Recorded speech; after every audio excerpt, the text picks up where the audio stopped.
3 and 4. 3 and 4.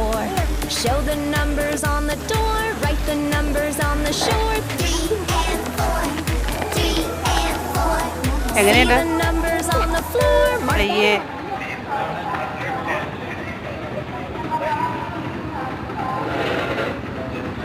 എങ്ങനെയുണ്ട് നോക്കിയേ വാ കുന്തം പഞ്ഞി പോലെ ഇരിക്കണോ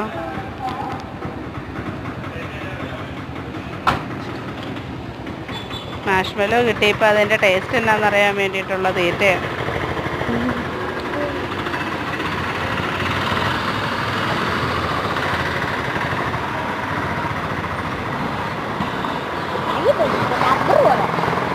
റബ്ബർ പോലെ ഇരിക്കും അല്ലേ നമ്മുടെ കണ്ണുമിഠായിയുടെ ടേസ്റ്റ് ഉണ്ടോ മൊത്തം തിന്ന് നിർത്തണം 30 രൂപ